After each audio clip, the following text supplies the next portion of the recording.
Captain Pav, he's on a roll. Stocks are soaring, watch him go. Patrick's got that golden touch, making millions oh so clutch. Wall Street trembles at his name, trading floors ignite in flame. Bulls are running, bears retreat. Captain's got the market beat. Cha-ching, cha-ching, hear that sound. Captain Pav is gaining ground. $1 million challenge, man, America's great, you can bet. Dance all night, celebrate. Captain's fortune can't deflate.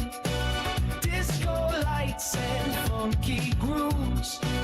Maverick's got the winning moves. Horns are blaring, bass is thumping, champagne flowing, hearts are jumping. Ticker tape rains from the sky. Captain Pav has reached new heights.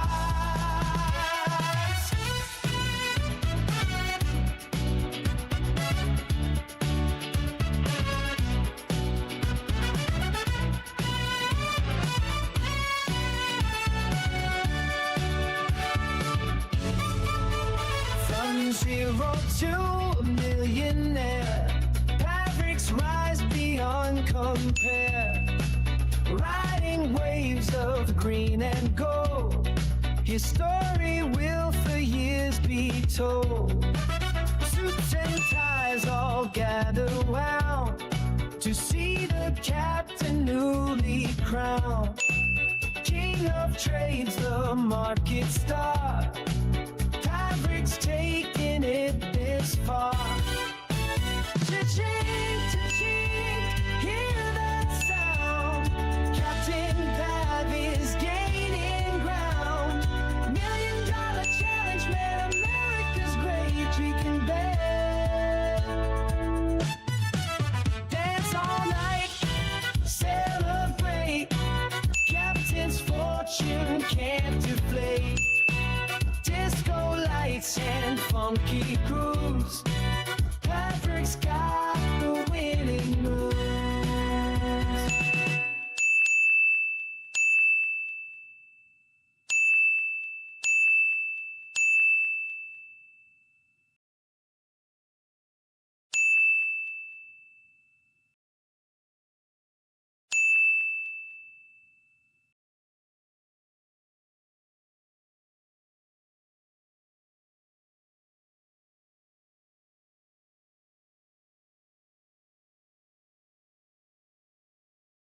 All right.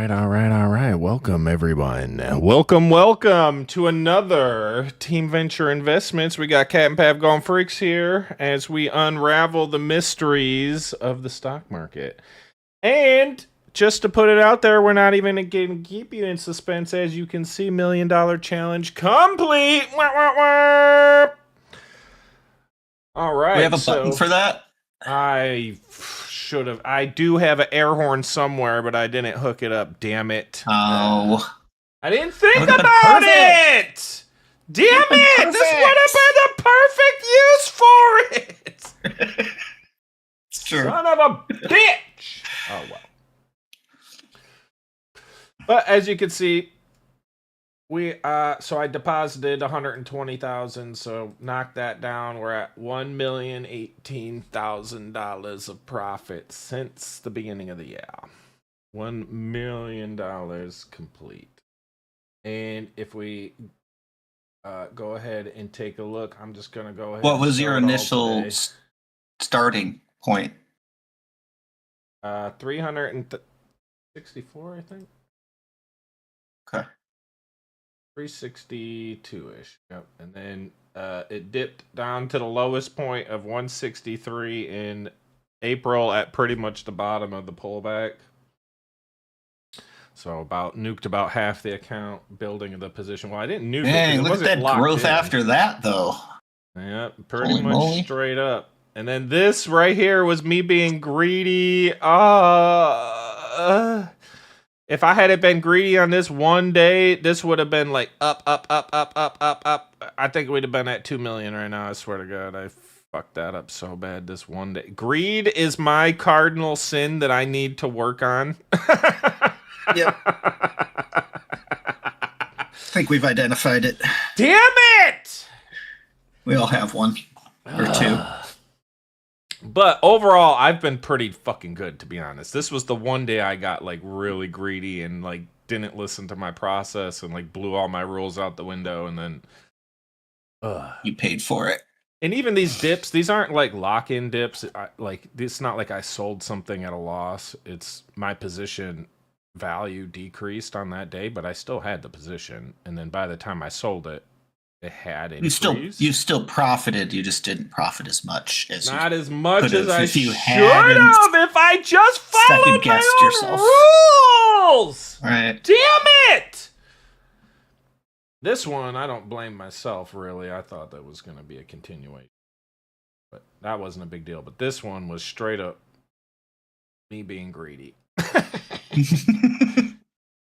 If we look at the gains and loss over the last 3 months, I bought $3 million worth of assets and sold 3.5 million roughly. So made about 500 grand in the last 3 months. And if we look, that's 94% gains. Like out of all the losses that I locked in, it was only $32,000 of loss. And a lot of times that loss is a hedge. So like I'm either going to lose the main bet or I'm going to lose the hedge. Like there's a guaranteed loss somewhere. But by losing the little bit, I can really leverage a lot to the other side. So normally I'll do like a 80%, 10% kind of thing. So I'll put 80% long, 10% short. And, you know, if the short doesn't work out, fine. I lost 30 grand, but I made 530 grand. So it's okay. Now, some of my accounts I don't put a hedge on. And so if I look at like, this one only has one loss, and this loss, can we guess what this happened? That's around that same time period that you said you got a little greedy, isn't it? This is a greed loss. This is a second greed loss, actually. This is a different one, yeah. Oh, it is? Okay. And in fact, this is a runner, so this loss goes with this win. And like, honestly, again, this was profitable and I could have closed it, and I was like, it's not as profitable as I want it. So instead of like making a little bit of money, I lost all of it. Gotcha. So that, again, my cardinal sin, my damn cardinal sin here, but I'm still at 98%. So you know what? I can only be so upset. You know what I'm saying? Like, Warren Buffett would be proud, I'm sure. If we look at, out of the 35 transactions, only one of them was a loss. And frankly, I could have closed it out at way less than 100%. I could have been profitable or at a small loss, at half a loss, at 80%. I could have closed it out. I could have closed it out at any time. And I was like, nope. I'm either losing it all or I'm making as much as I wanted to. And I lost it all. So anyway, that's what happens when you get greedy. But yeah, it's true. Still, overall, if you look, it's still not bad. Still not bad. Right? I'm sure there's lots of people who would like to have that much money in their retirement accounts.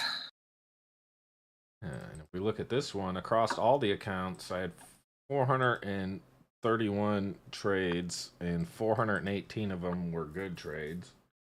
So only 13 were losses, and then 4 of them were those greed trades that I just showed you, that 100% loss. So 4 of them were greed. So that's a third. And the other ones were hedges. So, okay. Pretty much 100% success. Now the hedges, they could have also been profitable because sometimes you can hit your hedge and your main bet, and you end up working out. But I think, I see a lot of these channels. They're like, oh, it's not sustainable. It's not sustainable. Like, over what time period are we talking about? Now this gets a little funky in the beginning of the year, but even this, like, for the whole year, I made over 900 trades, and 71 were bad. Again, a bunch of them are hedges, and only a few of them were greed trades. So, like, maybe less than 10% of the losses were because I was being stupid, but that's still fucking really good. Over 900 trades, and 90% of them were good. And these aren't like, almost every trade here is on the S&P 500, and these are not like 0 day. These are not short-term contracts. These are all swing trades. What do you mean by swing trades? They're like longer term trades. It's not like within one day I just like caught a little tiny move and just closed the position or something. It's like over a time period.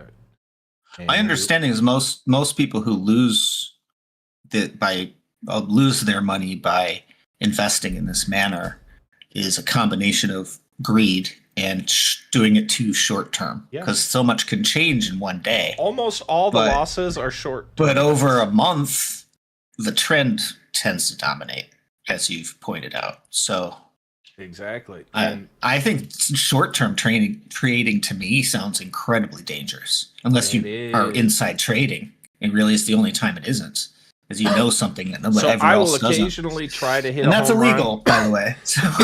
Yeah. But I will try and hit. That's why Martha went to jail. And it doesn't usually work out. Like, most of my losses are either a short-term trade, I got greedy, or a hedge. And the hedges I don't even count as losses. It's like that enabled me to get a really big win. So like that small loss to me, honestly, is not really a loss. But most of the actual loss are but it's also like having the hedge is also kind of a little peace of mind too, right? Even if your main one doesn't work but your hedge does, then you're kind of breaking even. You're not really losing anything. So that's why I don't consider that a loss. So even though this is like 92%, to me it's actually higher, because some of that now, because a lot of people when they trade, they're like, oh, I'm gonna let it lose like 2% of the value and then I'll close the trade and then whatever, and like they're getting like paper cuts, and I don't do that. Like, I just, if I'm opening a trade, I don't put like, if it goes down this far, I'm closing it, because by the time it gets down to the point I would close it, that's actually where I'm going to buy more. So I'm like, okay, well, I can either close it or I can buy more.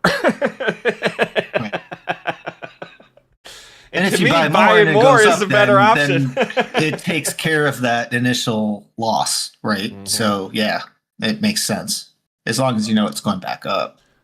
But if you're talking about the S&P, how can it not eventually go back up? Yeah, you just got, because if it stayed down, there'd be financial crises all over the friggin' place. So the powers that be don't want that happening.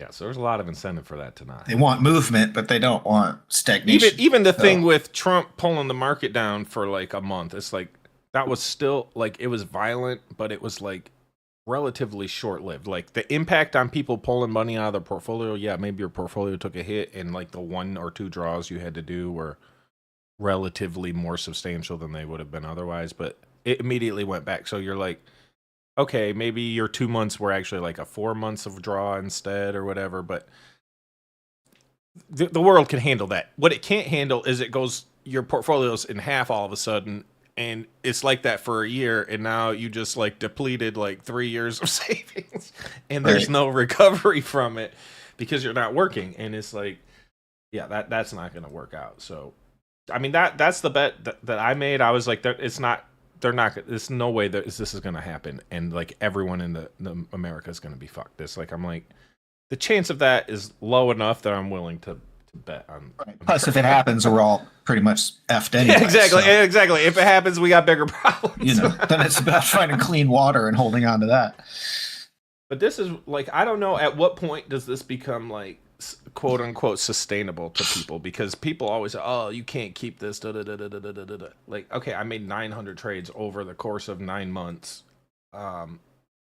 Is that sustainable? Do I need to do this for 5 years? Is this a 10-year? Like, at what point is it like, what, this actually is working out?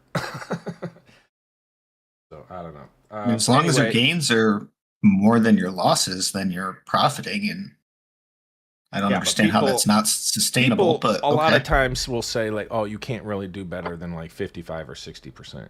And that's like a really That's significant edge. And I'm just looking at this like, what are you talking about? Because in this account, like when you blend all my accounts together, like the big account, I make a lot of more risky trades than in my smaller accounts. So like in the smaller accounts that I manage, they're at one bad trade out of like hundreds. And this one, I have more bad trades, but because of that, I also hit a lot more winners and a lot bigger winners, and that's why I've launched this account so hard. But so those little bit of losses enabled me to make substantially bigger wins. gotcha. Where my small accounts, I'm like, I just don't want to lose any money, period. And I'll wait till the double up shows up and just put my whole account on it. I don't want to be in a position where my money is tied up when like the most beautiful opportunity is in front of me and I'm like, crap, I wish I had my whole account. Instead Right. of it being tied Yeah. up in this bullshit that who knows what's going to happen with it, Right. Right. So I am more than happy to sit and wait like month, 2 month, whatever. I think September. So coming into August and September, I was like, August and September, they're dangerous. Who knows? Like seasonality is very real, and I didn't want to step in front of the train. I'm like, as soon as we get out of September, to me, it's risk on. I'm putting everything back in.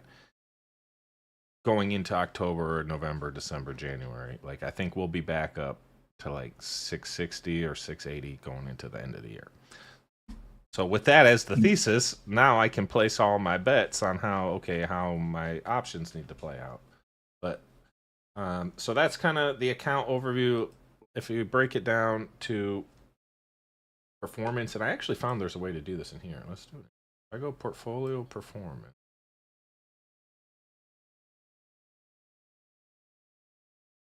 All right. In this account, I invested $568,000, but is currently at 1.25 million.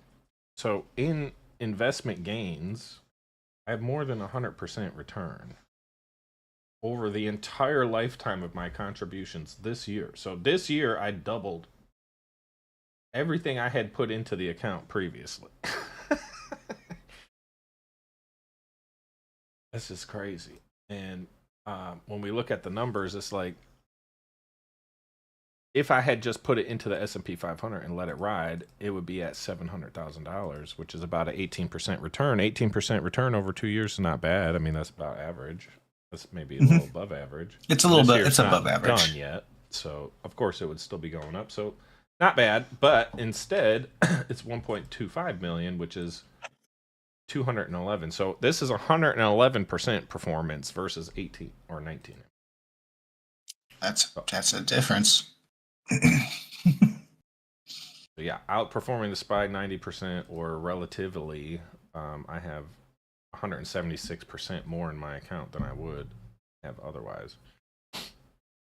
So at the end of the day, that's a big account. In the Roth account, I have right now $55,000 of outperformance. That's all tax free. This is outperformance that's tax free. This isn't even like had I just put it into the SPY, I'd have what, $3,000 of tax-free gains.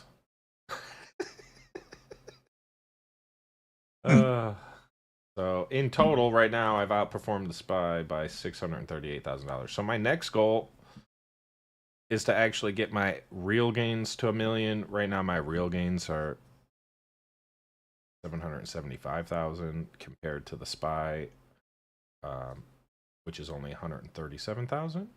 So if I had left all my money in the SPY, I'd have made $137,000 over this time period, but in actuality, I made $775,000. I would like this to be $1 million. And then the next follow-up goal is for the relative SPY performance to be 1 million. Now, the nice thing about this is once you get to this point, the next and the next is easier. It's crazy to think about. It literally is crazy to think about. There's like an inflection point with money. Once you get to a certain point, it actually gets easier to make money. That makes sense. The hardest thing about investing is the initial capital to invest with. And the like relative performance and everything just becomes easier. And right. To a point, and then when you get like to the way other end of the chart, you get a different set of problems and it becomes hard again. But there's like a significantly big sweet spot between those two. Like we're talking, you know, a little over 1 million to like $500 million is like the sweet spot, I would say, like in there. Once you're getting over like 500 million, then you can start running into some challenges. And maybe it's even higher than that, honestly. It might even be 1 billion, but like that's the sweet spot of where it's easy to make money and where you're pushing the boulder down the hill and it's picking up speed. You know what I'm saying? And you're chasing it because you can't even keep up with it at some point. And that's where we're trying to get to. And I think this account is finally close to that. We're finally close to the tipping point. Now, unfortunately, this account is a traditional Roth, so it's taxable. What my goal is to roll this money into the Roth accounts and get them big enough that I can trade them the same way as this one and get those ones growing at that like easy downhill rate. Because then it's game over. Once you have a Roth account big enough that's just tax-free growth, that's it. You won the game. You beat the system. And that's it. So that's really the goal here. And I think a lot of people, I don't understand, like I literally only trade the SPY. Last year I was trading NVIDIA before it got politicized. Once it got politicized, I stopped trading it. But if you can identify something like NVIDIA where you can, like, I knew it was going to be, I didn't know it was going to the #1 biggest company in the world, but I knew it was going to the top. Like I knew it would be somewhere in the, you know, Mag 7 at some point. And it went right there. So that was my thesis, because using AI myself, I'm like, this is transformative, and being in technology and like familiar with Microsoft and Amazon and all this crap, is like I could see like the money. It just made sense. Like this is gonna be dominoes, and they're gonna take the whole thing. Like so I was betting NVIDIA, but now it's just a SPY. If you're picking stocks, like literally anything can happen. Like Broadcom just announced they have an AI chip, and now all the like NVIDIA and AMD like took a hit from it. Who knows? Is Broadcom gonna be able to day one generate some sort of great chip? Like it's gonna take time. I mean, yeah, they're a big company, but they still gotta take some time. Yeah, there's a lot more than just we can do it. Like first you have to prove you can do it, and then you got to prove you can do it on a scale that makes it feasible. And that there's no unforeseen problems that have a head start. And and then you got to dump a bunch of money into marketing. So, because you're going into a competitive heavy environment already. So yeah, So I don't know, but the key there is like anything can. They could in the long term. In the long term, though. It's like last year, Microsoft got hit by CoreWeave when they grounded all the planes, and it wasn't even Microsoft's fault. And it's like, so Microsoft stock, right when it was ready to take off, got hit by that, and then it went straight in the toilet. So even if you're like watching stocks and you're like, oh, Microsoft's ready to take off, just like I was all in on Microsoft on one of my accounts. Actually, this Roth account, I had literally everything on Microsoft, and then CoreWeave hit, and it nuked the whole thing. That account went to zero. I was just like, fuck, it's not even Microsoft's fault. So that's when I realized, you know what? Picking stocks is stupid. unless you know something, you know what I'm saying? Like, and I'll put a little bit of money onto individual stocks, but I'm not going all in like I do with the SPY. SPY, I'm like, you can bet on America, but you can't bet on a single stock. Yeah. I mean, I started with the 2 stocks, and I wouldn't buy more than one call on a stock, because it is too risky. Yeah, you can make some money, but honestly, even like one call in a stock, it's a particular stock could go up real high from a, like the variation could be quite drastic, but you can't really bet on that. So it's generally, I mean, it's in like a generally super more short going to term, be a smaller gain, is what I mean. You're not going to profit 150% on one stock, is what I'm saying, and unlikely. Not usually, right? It's Right. not like every And day you're you're more going out and likely picking to 150% lose. winners. So it's because it's volatile, like you said. You never know. Some bad TikTok could screw your day over, for all you know, right? It's like, oh my god. Yeah. Well, exactly. And like, UNH got hit, like the United Health, got hit by all these claims of like just crazy shit. And then like the CEO got in trouble and all this stuff. And then stock went like 50% down. And, yep. And then public perception. And then Berkshire bought it. matters. And then it kind of rebounded. And then it went in the toilet again because something else happened. And it's like, there's literally, that's why like with the S&P, the reason why I'm so confident about things is because it's also political. Like there's political, like directly political things, right? And like with Nvidia, it became politicized, but it wasn't like political. The SPY, that is very political because it has to do things, because everyone looks at that to say like, oh, things are good, things are bad, this or that, or the NASDAQ, this or that, or whatever in technology. And this value is so directly correlated to everything that's happening with the sentiment about politics, and that is reliable to me. Like I can look at that and understand it and know what's going on. With stocks, who the fuck knows? Because anything can come out of anywhere. Now, anything technically can come out of anywhere with politics too. Like, oh, all of a sudden we're in a war or something, or yeah. But with Trump being on the TV all the time, you can kind of get a sense for what's going on. Like, Trump's like awesome for the stock market. Are you kidding? Like, we always know what he's doing because he's always doing something. He doesn't he's not the president that like you haven't seen in 3 weeks and you don't really know what he's doing, or he's on vacation for 3 weeks and you still don't. I know everyone's freaking out. He was dead because he didn't go on TV for a week. Like, for what? Like 2 days. It wasn't even a week. It was like 2 or 3 days. A week, yeah. Oh, he must be dead. I don't know why everyone thinks I'm dead. I've been busy. Like, since I've been in front of the camera in a couple days. Oh my God. Crazy. Mm-hmm. But occasionally he likes to go to his own property and play some golf. I mean, that's perfectly allowable. Play some golf. I know. Leave him alone. He can do what he wants. His hair's already gone super gray. So. Anyway.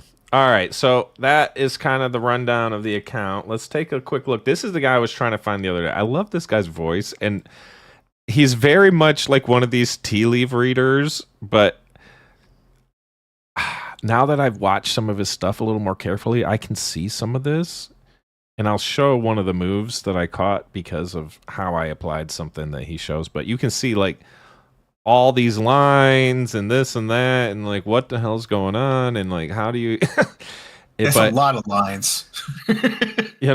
And that's why when I look at this stuff, it's like astrology, man. Like that's the best thing I can think of. This like here's all the stars on the in the sky, and someone's like, okay, well this is Orion, and when you see Orion hunting a rabbit over here, exactly, and now we're gonna have a baby, which means we're going to 658. Like, what? So that's what it feels like. But check out this guy's voice and tell me it's not epic.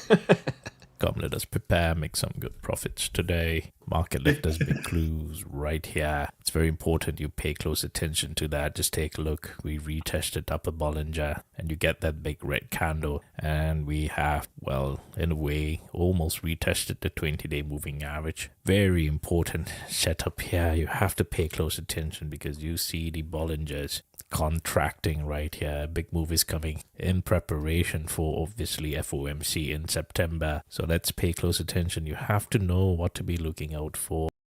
So I want to do like a spoof stream sometime where I just do like this kind of just mad drawings all over the screen like crazy and be like, well, of course it means, you know, we're doing X, Y, or Z thing. I mean, it's just like literally like lines and arrows and like circle this and like, oh, look over here, you know, like what the fuck? It feels so just like, what the hell? We're at a tarot card reading. Like, uh-oh, you got the, you know, upside down Joker of 3. You know, like, what? What are you talking about? FOMC in September. So let's pay close attention. You have to know what to be looking out for. And I will show you how to catch big moves like that. Because yes, the secret was... I knew this move was coming in. I sold everything right here. And I was like, oh, I should bet the downside because I'm like 99% sure it's going down.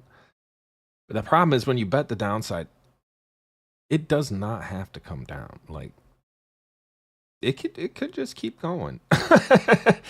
And like I would feel like an idiot if I ever bet the downside and it doesn't, like a real bet, not a hedge.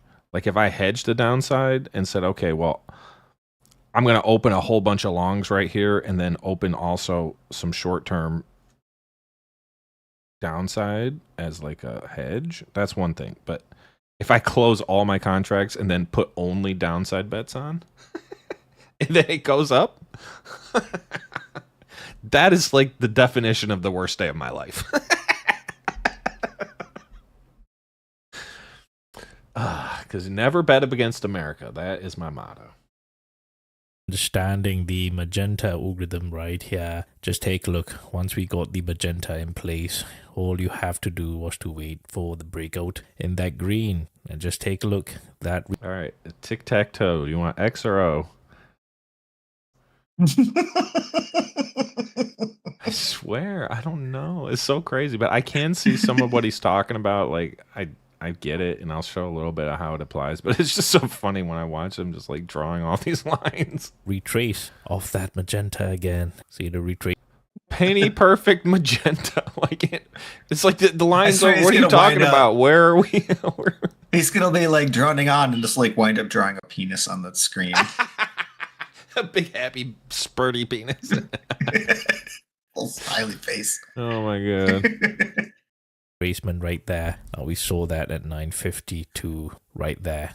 Absolutely beautiful trade. Now this trade was just absolutely blockbuster because it just went down in that green algorithm right there. And I mentioned this. I said you have to be managing and nurturing your runners according to the green precision algorithms right there. And because of the magenta algorithms, I managed to double my runners 100% twice. So that's 4x right there. Absolutely beautiful.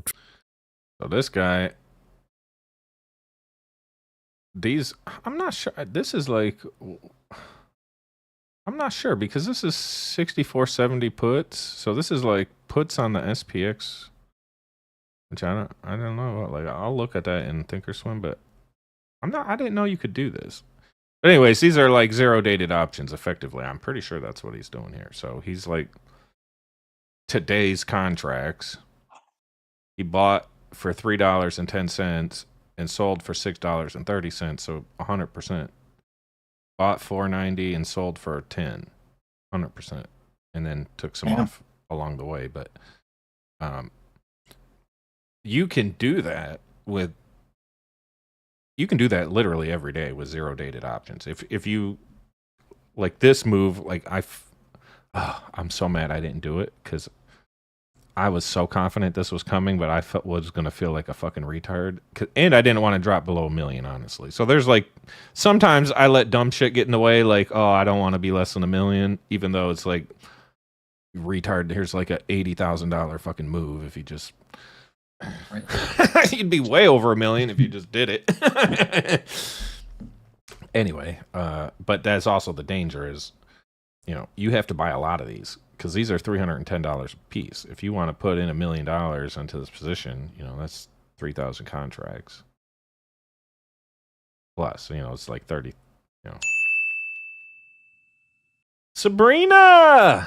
I'm here to make everyone rich, but technically I'm not allowed to give any advice. So this is not advice, and this is me just being crazy, and I definitely don't recommend you to do any of these things, especially not if you want to make, like, I don't know, a ton of money. Definitely don't do any of this shit. But this guy, I love his voice, and he sounds like fucking, like, I think of Santa, like an Indian Santa Claus or something that's just like a stock market genie that pops out and is like throwing money everywhere or something. Like, I don't know, I just have like this crazy like thought of who this person is in my head. Just from his voice, I'm like, who the fuck is this? He's the green Santa Claus. And Yeah, when he says green, he's talking about the grass. Nope. Trade, all because you talking about the cheddar out for the magenta, as well as this green algorithm right there. That's it, because I talked about how they will rage bait you on Friday, and that's exactly what happened. Just take a look. We went to nowhere, and there will be many desperate traders, especially retail traders, trying to catch a big move, and they cannot find any profits. They cannot recover back from the morning action, and they get all. That's what they do. When it goes down hard. That's why I like down bets. If you'd make down bets on the short term, you can make a fucking killing. And I should have fucking done it, man. I was like ready to pull the trigger. Oh my God. It'd have been, I had like 50 G's on the line. I'd have probably made around 50 G's. It would maybe been about 40, but and even in the morning, I was like, man, I have a problem being greedy. And then when the good opportunity is there, I get scared.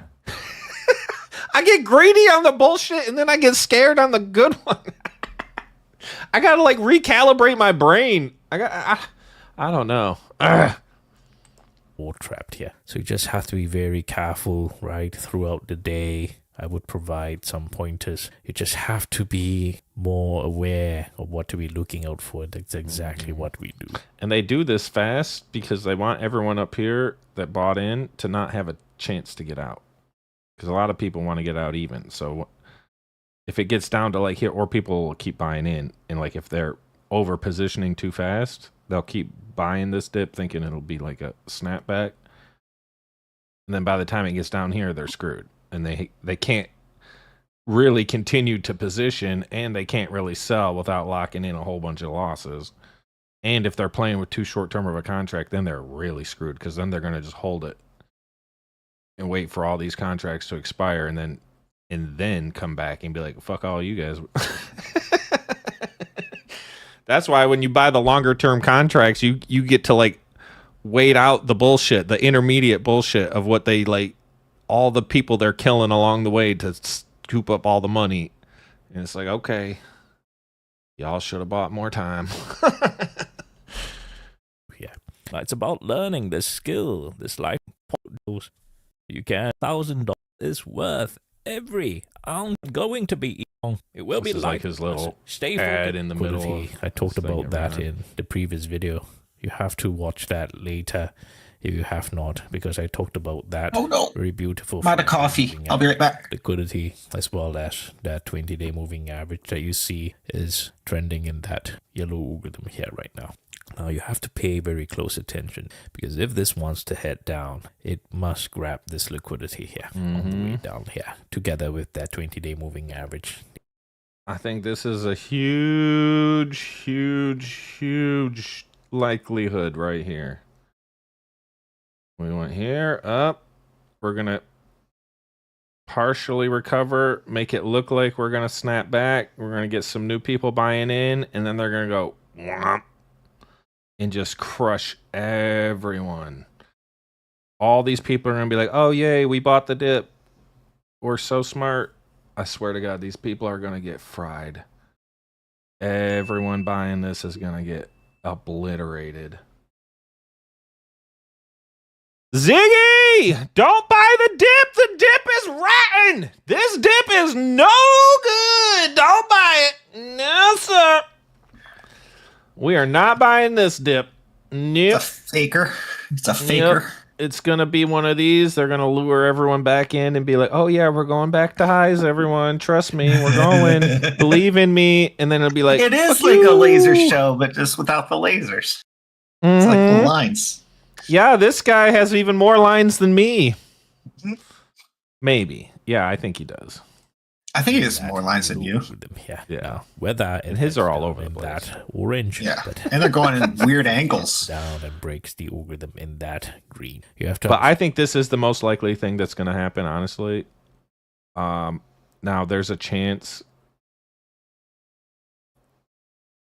The problem This is is there's kind of like for the near future. So you're talking about like September, basically, right? like the next couple days is going to be like Right, this. okay. Like I next just want week. to make sure. It's hard to see what time frame we're working on in the screen. It's very Yeah, small. this 8, 9, 10, 11. These are days 8, 9, 10, 11, 12. So Okay. over the next several days, I think this is going to play out. And because the market wants to be positioned for this FOMC meeting on the 17th. So on the 17th, they're making an interest rate decision. The market does not want to be caught off guard. So they're going to neutralize going into that. So they're at like a midpoint. So if they get what they want, it can go up. If they don't get what they want, it can go down. But they don't want to be too high and then it not get what they want and then have to like chop your legs off. You know what I'm saying? Like they're going to walk it down in preparation of that, which is coming up in 10 days. So the next 10 days are not going to be good trade days.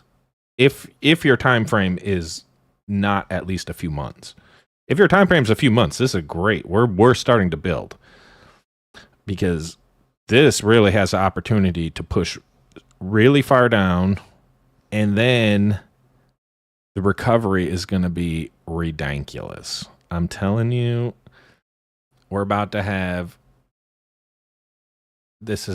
I think this is going to be around a $40 to $60 move end to end, like the low to the high. Wow. And that is going to be That's a lot. easy triple up. Easy. Like, and then if you want to be aggressive about it, you can make a lot more than that. But going into the end of the year, the only thing is we got to get through September and not get crushed. If we can get out of September positioned correctly, big money.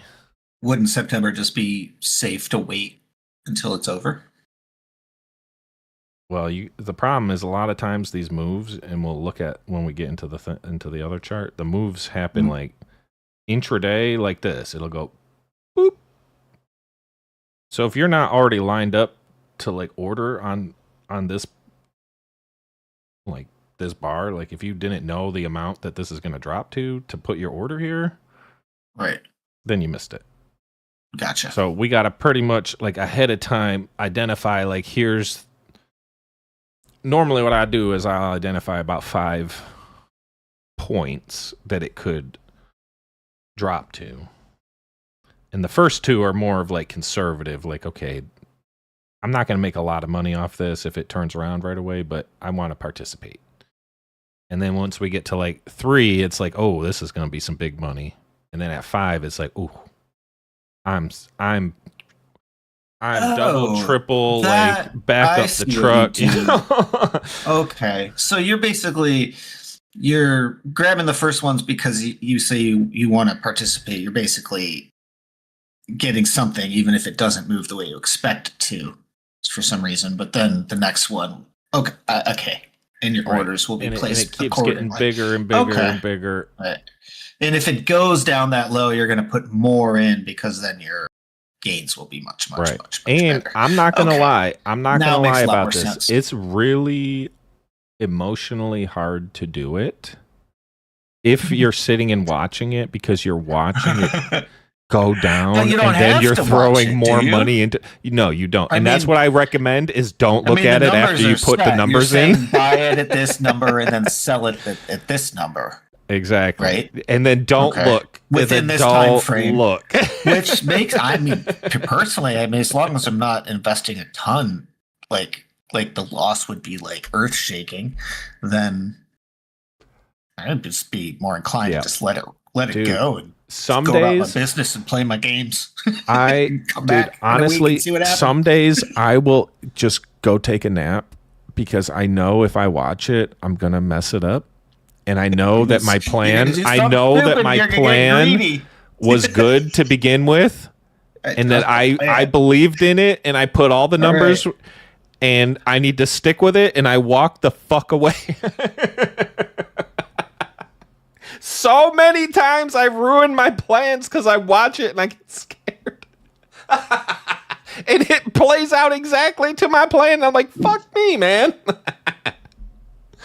Understand this pattern first, understanding the main liquidity for the bears at the 20-day moving average. But I do think and this at is the most another likely level outcome. where the blue algorithm is. So understanding all these liquidity levels, you will be gonna get a prepared fake out if and it then a happens. slam. When the market wants to grab the liquidity, you will be absolutely ready.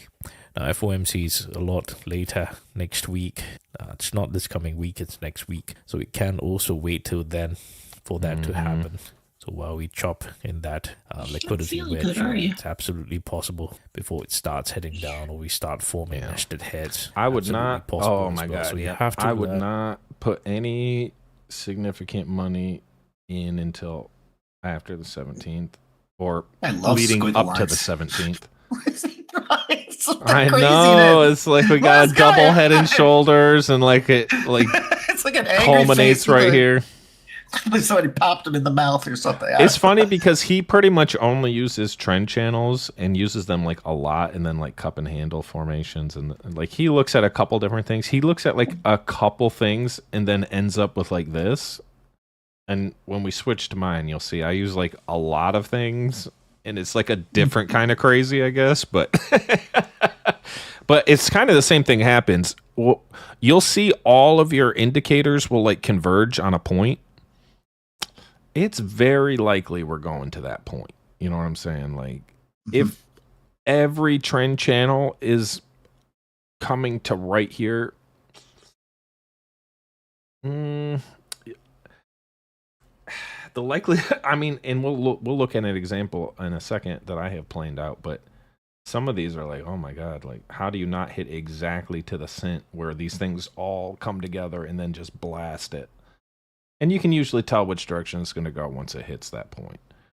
So these are like the hits and that, you know, like we saw here, that you can make easily 100%. Like you could make more than 100% on this move. You could have made 500% on this if you had bought the put here in the morning. And when it hit that point, it'd have been a 500% return. But how do you know that it had a $7 move coming? Yeah, good I just question. knew it was dumping, but who knew how far? That's the problem. That's why you generally won't make that much. And then if you're wrong, like I've done this before where I'll buy this point and it gets here, but not to where I needed it to. And had I bought $1 lower, I'd have made bank. And it's like, fuck, I was off by like cents and it cost me like everything. Like, really? How to be looking out for liquidity and where are the algorithms that's building all these liquidity. Now at this point here, you do see that we have closed the larger cup here. Now you see all the bearish scenarios first, but it's kind of bullish here with that 5-day reclamation. All right, so there's a bunch of like quote unquote patterns that we can see in stock charts, and this is like an inverse head and shoulders, where we have this shoulder, a head, a shoulder, and then this is kind of the breakout. And when you see this, and here's the channel that it tried to take. And Why is there like the gap? What is that? Because that's a pronounced, like there's a gap of candles. No, yeah, well it's delayed, but to the left, like that big one that precedes The big dip. Yep, that's a gap. That's like an overnight gap. Oh, So okay. the price finished here, and then the next day it opened down here. So overnight it sold down that much. Huh. And Okay. and this is like why options trading could be a little bit tricky, because if you had bought options here and then it opens here, you don't even have a chance to sell at any price in between. Even if you had a stop loss right here, it opened down here, and now you're like really offsides. Huh. But it can go the other way too, like here, right? Like it gapped up. So overnight, if you had long contracts, like when the morning comes along, they're just worth a ton more than they were the day before. And you didn't have to worry about price action in between. So you didn't even have an opportunity to sell at any of these. So your earliest opportunity was a lot higher. Right. So it kind of goes in both ways. I will explain that in a bit. But you cannot have a bias. You realize that I'm making money every day on both ends. Whether it's going up or going down, it truly doesn't matter. Just find profits in the charts. Don't be one that has too much bias. Now, the reason you have bias is because you want to catch 10-point moves. Yeah, you have biases like that because you think that making money, you require big moves like that. But I've shown you day in, day out, you just need half a point, 1 point. Sometimes, if we are lucky on Friday, for example, yes, you can make a big chunk of money. But otherwise, every single day you see me do it. Half a point, 1 point. Making big chunks of money. 100% trade. You still can. I love this Katie, we're going to upgrade you to pretty litter. At least we are going to get rich. Make a bunch of money. 5 figures as long as you know what you're doing. So when you remove yourself of such expectations and such biases, you're able to find profit so much better. Now back to this. Right, we close the cup here. You have to be more concerned with that. Take a look at today. The patterns that he looks at pretty much are these trend line patterns and cup and handle. And a cup and handle is like what we see here. This is the cup. Yeah. And then here's the handle for the cup right here. And normally, so the handle being a little bit yeah, a little turmoil, like, but it's starting to go up, and then it goes way up, and then normally the continuation is this way back down. Okay, because it's trying to get back to that trend line. In this case, no. It's trying to sell off. Like the trend it's fine on the trend, but a cup and handle signals like, okay, we got euphoria, and now we got to everyone's sell target. Everyone sold it all the way back down to the beginning of the cup, and there's, just like me, I'll have buys stacked up here, and then I'll have buys stacked up here, and I'll have them stacked up here. So normally you'll see a rebound because people are like, if you get a 100% retracement, okay, well, now you can usually expect to turn around. So then people turn around. But there wasn't enough momentum, and then everyone sold off again. Okay. And then because there wasn't enough momentum, and everyone saw that, no one's here to buy this time. Okay. So now they're waiting for their next buy zone to hit. Because I'm not going to put another buy order here. I already bought. When it comes by the second time, I'm not buying it again. That makes sense. I'm going to wait till it comes down here. So normally cup and handle plays out like cup, handle, and then it keeps going. Now sometimes the handle will like kind of be a little bit weird. But this would have had to keep going from here. So once we turned around, it's kind of invalid unless it's got this really long handle, which doesn't usually happen. Right, where 20-day moving average is very near. So this could be the handle. Pay close attention. So that's what he's saying. This could be a handle that breaks this trend channel. Yeah, is controlling the. And then, like we talked about before, when trends break, they normally break hard because it's like a magnet. The only way to get away from it is to really push away from it. Otherwise, it's just going to pull you right back. You need escape velocity, is what you're saying. Right. So normally, once you're approaching it, it'll like speed up and break it. Because if it just touches and starts to turn around, you can usually say it's not going to break it. and it hit the bottom, and it's just going to go back to the top and come back and like ping pong. But breaking trends is where you get big moves. Liquidity, and that's where I talked about the yellow, right? So pay close attention to this yellow algorithm here, and whether we grab the liquidity. Like even this one, you can kind of see his trend here. This gap tried to break it, and then a break fail is normally violent as well. So we had to, like, with momentum, try and break the trend. It was like, no. Once the break failed and it went the other way, and then had momentum enough to break the other end of the trend, that was it. So normally these moves are very violent. Either this would have held and kept going, or the rejection is going to be super hard, and that's what we got. If you have a gap up over the trend and it fails, you this is what you can expect. And that's what I think is they're going to do again over here. They're going to run it up to like not quite this candle. It'll be like, you know, here. Actually kind of right where he has this. And then they're just going to be, fuck you. Fooled you, bitch! Liquidity. Now, by then, 20-day moving average will be... This is the first dip that I have not trusted, by the way, since April. Like, I've bought literally every single dip. Even intraday dips. Every single fucking dip I've bought. Not this one. That's what I'm saying. Like, this is how pretty confident I am. This is not a safe dip. Sort of resistance. So just pay close attention once again. Just take a look. Absolutely beautiful, isn't it? So you have to be watching out for that. Now, however, we have an engulfing candle here, and we have a nested structure here. If you learn to see that, you will understand what happened on Friday is that nested structure here, right? And then we have a nested structure here as well. So if you translate that in the 30-minute chart, this is a... Yeah, that's the thing. They got this fake recovery planned. You can see like the fake nested structure here after breaking. But this recovery is what they need to fake you out to slam it. So yeah, they're building up this recovery. I don't buy it. They might decide, yeah, we're going, but when we look at the other stuff, I don't buy it. I don't see how we can go out from that green. You see, green was building liquidity, and we had that short breakout here. But you have to be very careful because this was a power hour move on Friday, so it's slightly less reliable.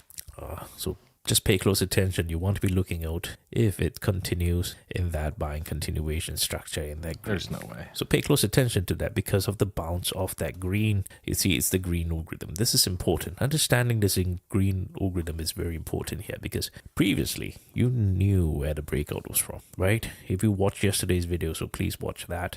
You understood that was the nested right shoulder, and we had the breakout here.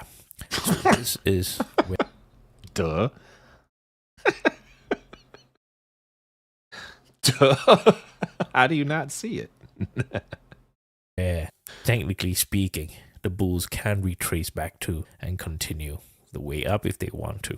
You understand that? And this particular component here continues to build support from that. What did he just say? From that 20-day moving average, and now also from the moving average with that engulfing nested right inverse head and shoulder pattern here. So look out if there is buying continuation. My only consideration for this is that it's in power hour on Friday. But whatever it is, wait for Monday. Look out for whether there is buying continuation. And if there is, then this can be that handle that we are waiting for, even though it's massive selling. Now, don't be so perturbed by this selling, because this is just one main algorithm that's selling. It's a big boy. It's an institution just offloading, so be it, right? And it has attracted more people to offload with the same set of algorithms. Fine. But there's still key support levels where there are massive orders of buyers, and that's exactly what you see here. So pay close attention to structure. This is what I mean. You have to be paying attention to structure, understanding the context of which watching the previous videos will help you understand and catch up to the context, so you're always in the know, you're always updated. And right now we could have that retracement from that cup close here. So look out for buying continuation. It could be a cup and handle, but I think it's going to be a failed cup, just like this one. Orange. And subsequently look out for that orange here, and then magenta, where you see. I love this. I love this. Do you see it coming together, Freaky? Do you see the Picasso as it's coming alive, or what? It is pretty. I like the colors. Particular component here could be the handle. Let me build it up for you. You see the cup here, that blue, yeah? And that handle can actually more and more be part of colors. this green and magenta right here. This area can be the handle. And you see that the handle is starting to be built on the starter position here, but we lack continuation. There could be a very easy way down, easy way up scenario here because of the lack of just pay close attention to that, right? If this happens, look for buying continuation. You don't know that, you have to wait. And easy way up. If it continues in that green, look out. If it's in the green, yes, maybe I would want to chase it. We'll see how it goes. And thereafter, that green algorithm here before we start breaking out. So wait for that buying continuation. This is how you tell if the bulls are in control right here. If we do need to retrace it back a little bit more, you understand that this is the liquidity wedge where the handle can be built before it starts pushing it. So it's absolutely possible. I think this is what's going to happen. This giant ass inverse head and shoulders, like huge ass shoulder over here, is going to just blow us to the moon right here. And honestly, I hope this is a more down. I can see what he's saying. This might not let it really come down much further than this, which is kind of not far enough. But if we follow this trend, yeah, this will get us there. So I don't know. I do think this is the most likely thing. And the thing is, for me, and we'll switch over to that in just a second, but for me, I'm starting to build the position. Like I bought like 5 contracts at the 640 mark. But my goal is to be at like 500 contracts. So 5, you know, I just put my toe in the water and was like, okay, if you do turn around, I'm going to at least make $1,000. like, fuck you, I'm not getting nothing. You know? But really, I'm preparing the next and the next, you know, by 30, 60, 150, 300, you know, just playing it as I go down. All right, I love this guy. I don't know, his voice is just crazy to me. Check him out, Spy Day Trading. He's like my Indian Santa Claus. Let's switch over to Thinkorswim. How do I do that?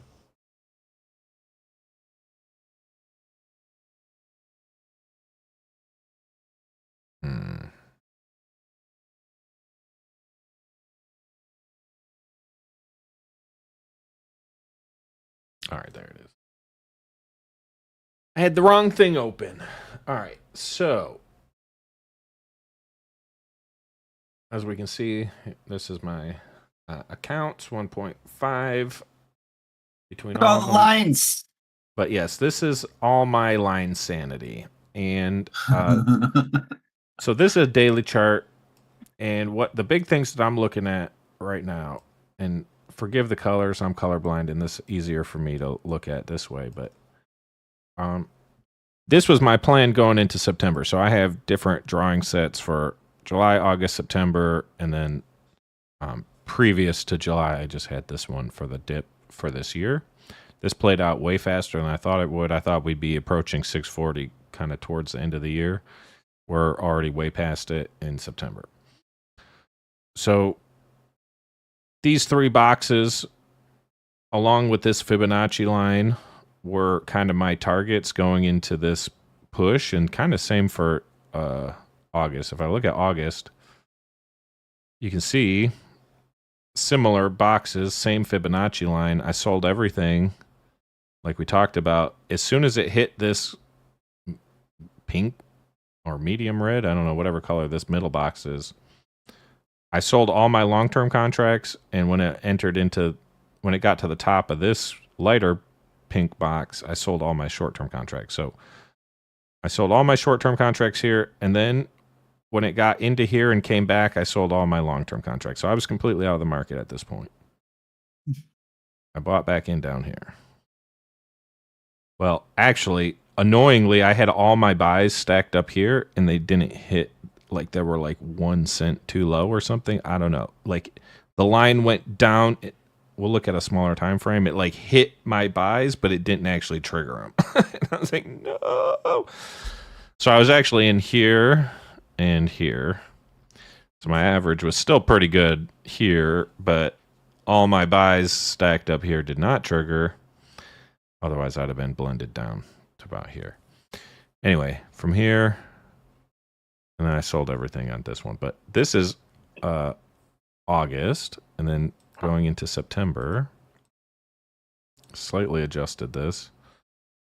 And it's hard to see this candle because I think the colors match, but you can see it went all the way up to this Fibonacci line, this 652. It didn't quite hit 58, but 650. It crossed 652. That was my target. 652 cross. I sold everything in the morning. Oh, I see that. Yeah, that candle's like right on the tip of your middle bar. Okay, I see it now. Yeah, this guy. Like as soon as it touched that, I sold everything. And then the whole day it sold off, and then it rebounded. Now this is a daily chart. Let me just get rid of that for a second. Well, I need some of these lines. I'm just going to get rid of the box for just a moment. Make it easier to see. So we closed the day here, but during the day it dipped down, and I bought a few contracts when it hit. Yeah, I think I'll have to double check where I bought them, but I bought them down here somewhere. And there's only a few ways this can play out. When you see these candle patterns, there's only a few different candles that can show up next. So if we're going down, like the only down candle that makes sense would be at least down to here. So we would get a candle that presses, maybe hits its tail here and blows back a little bit to here.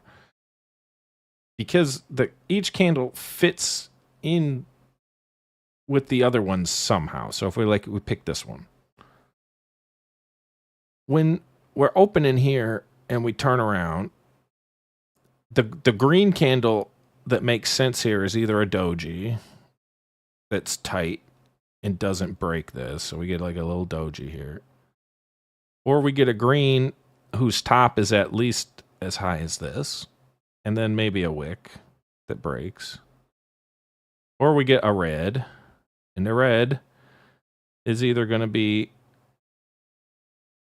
ending here, or it has to end down here. Like, I'm surprised it didn't end here, honestly, but by pushing down, it either had to keep going. Like, it couldn't go any farther. Like, there is no candle that makes sense here unless it came all the way down to here, which would be kind of retarded. So there's, like, these candles can only fit in a certain configuration. And the next candle to this one, I mean, honestly, is likely to be a red body that fits right in here with a wick that is about the same as these ones. So Monday, the most likely one is going to be a red body with a wick here, and probably a small wick on this end. The next most likely would be a gap down where we start here and push down all the way to this. So either we're getting a small red or we're getting a giant red. Alternatively, we could get it open here and go green. And it would go probably to about here. The reason this is unlikely we're going green, like I said, going into FOMC, which is this dotted vertical line, the market needs to be neutralized. And it's going to neutralize probably to here. So on this day, the market's probably either going to be here or down here, honestly. It's either going to neutralize to here, and we're going to be, like, relatively safe from like a giant market correction. Like it's just going to kind of peter off sideways to here. Or we're going in for a ride. We're getting a red body, a big red body, another big red body. We're going to hit this guy. So this is a 50-day moving average. This 50-day moving average is going to come up and meet with our 635 line, which is also kind of a relevant line here with this bounce. So this is going to come here and they act as support. So we're going to get big reds all the way down to here, and we're going to get some relief. It's going to be fake. We're going to get some more big reds all the way down to here. And we talked about the convergence. When these converge here, that's why it's honestly, it's really likely this is what's going to happen. We're going to come down. We're going to get this red, then a big red, and then we're going to be down here. And this is, you know, tomorrow or the next day. So we're, you know, honestly, the big red and then another red is, to me, the most likely scenario. We're going to hit this. We're going to get some relief midweek, and then it's going to slam down here. And we have all these kind of trends kind of come together right in this area and really right around here. So if we look and pull out the little tool,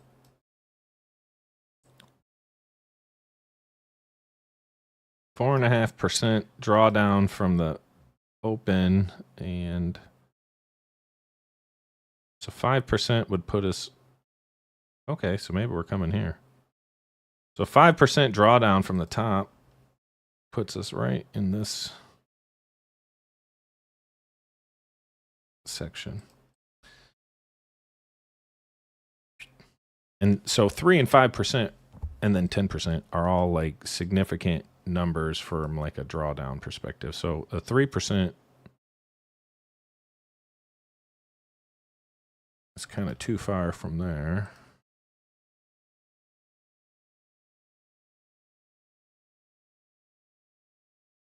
Yeah.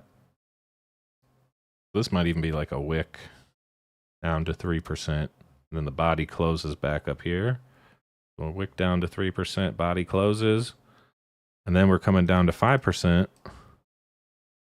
And this is where I would start putting on a big position. So we have 627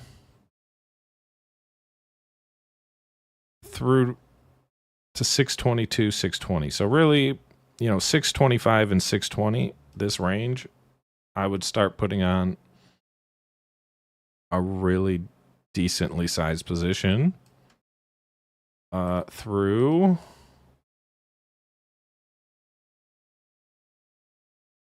well, for me, my bottom buy zone is this one, the 590. Like, I'm always keeping 590 and like 586.14 on the table as possible. Like, I'm not going all in before that, but once we get to this zone of like 620, 614 is a previous all-time high, has not been tested yet. So honestly, this whole range is really a buy target. Hold on, let me put that box back.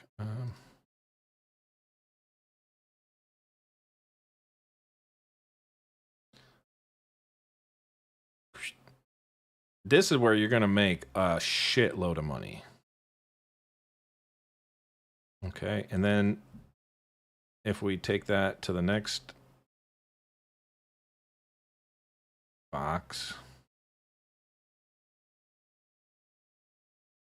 this is where you're going to make not just a shit ton of money, but potentially starting to be life-changing. And this is where you make,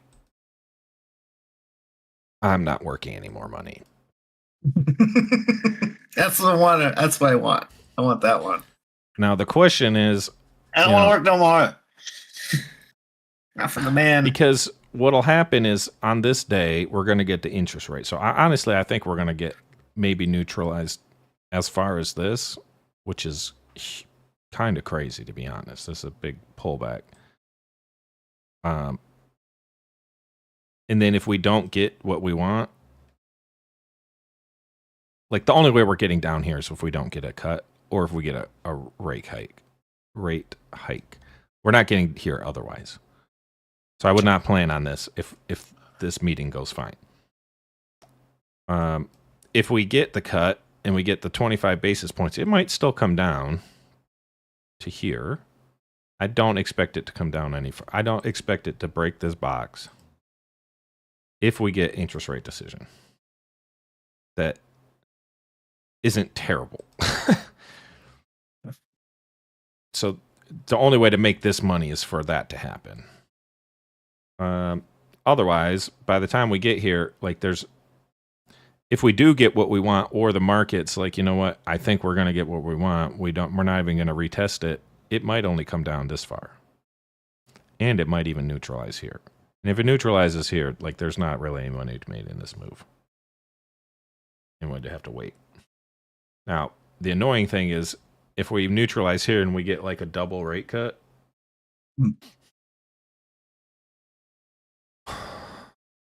Where's the time? We're probably coming up to at least 655. And that would give us a 10-point move. So in the like, okay, we don't neutralize super hard and we get what we want, that's going to be that day's move, is be just like this. It'll be more straight up and then over, but... And that's the extent of it. And if you're not in, if you don't have anything bought in by this point, like that, whatever, you miss it. But I think we're going to end up down here. We're going to get what we want, and it's going to be like, yay! And it's going to come all the way back up here. So from here, 620, yeah, that's a 30-point move. 35. And this is where you make an ass load of money. So that's what we're looking at. It's probably worth buying here too once we hit this like moving average. This is also a point that it could reverse, but you're not going to make... You might make 100% on this one, maybe, but unlikely. You might hit at 80%. Geez, even 50% is still profit. So It's still a lot of profit, actually, but it's still quite good profit. I mean, so you want those are odds I would like to have. So yeah, but that's, you know, part of the game too, is like, you know, if you want this, you got to pass on this, or like how much of this do you want to wait for? Like how much do you position here versus what if this happens? Right. And you positioned into these first three, and then you don't have anything to put here. You know, right. It's like, so it's always about sizing how much to put in when, but I would be shocked if we just stop here and return. I think really extremely, very highly, extremely likely is we come at least and touch this 50-day moving average. Like,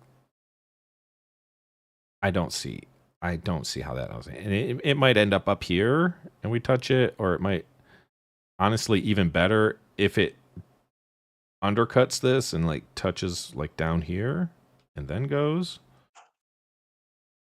or it'll touch and then keep going. So, you know, 635, 627, 620, 614, 608, 600, 590. These are all the buys that I'm going to have stacked up, but each one gets more and more like you're going to make more and more money, because at the end of the year, like my end of year target still is right here. Minimally, yeah, 655. There's no way we don't get to 655 by end of the year. So if we're down here buying, you know, even the 620, if you buy the 620 at 600, you can buy a lot of them a few months out and then just make bank as it comes back.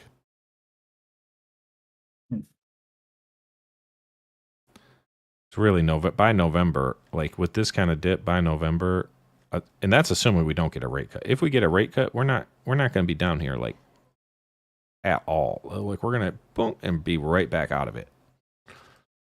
So wherever we get to before then, we're not staying if the rate cut happens. And it might do a little fake out bullshit like, oh, world's crashing, and then, but it's going to come back right away. Anyway, that's the game plan. Okay. If you'd like to see any of the trades that I am placing, I share a lot of the easier trades in our trading channel on Discord. If you're not sure how to place those trades, I'd recommend Robinhood or Webull. I use Schwab and Thinkorswim, but Robinhood, Webull is free trading options, and I'm pretty sure Robinhood is too, but Schwab is not. But you get other things from them if you have enough money. But I think that about does it. Anything else you want to look at today, Freaky? No. I'm here to learn and be entertained. Well, hopefully this gives you some ideas, but you can see why I'm targeting these. We got this kind of like the 50-day with this support level tying in with here. I think is very likely we're going to hit that as like a first point.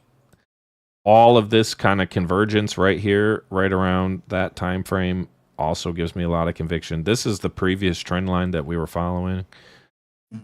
Rate cuts. This is another trend line that we were following for a while. All kind of converging right here. Another trend line on the downside. So this big down channel right here that covers kind of this walking up.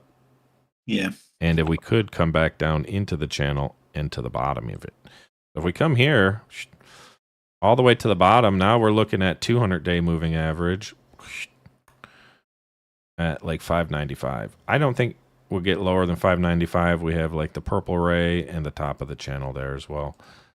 Like after that, we're coming all the way down to like 570, but you know, this would have to be like, oh, we're going to send troops over to Ukraine, and like we got nuked, or like like something really insane happened, like Argentina, and we're sending troops on the ground in Ukraine, and we got in a fight with Putin. Yeah, there would have to be kind of a huge culmination of shit to get there, but if you had anything left over by the time you get in this range, like you're going to be the new billionaire of the world.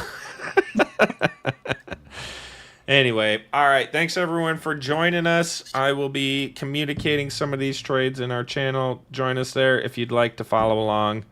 Have a great weekend, and we will catch you next time.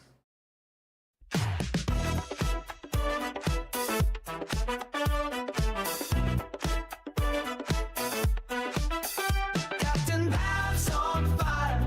Watch him soar. $1 million. He's reached the score. America's great. Can't you see that on red, white, and blue? That's the key. Stocks are climbing, markets ablaze. Average riding high on this bullish phase. While others doubt, he took the chance. Now his bank account's doing a victory dance. Captain Pav on fire, watch him soar. $1 million, he's reached the score. America's great, can't you see that on red, white, and blue? That's the key.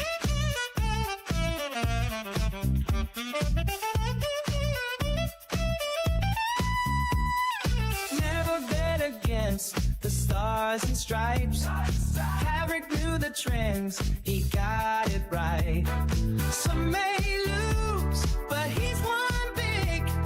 Captain of his destiny, that's his key.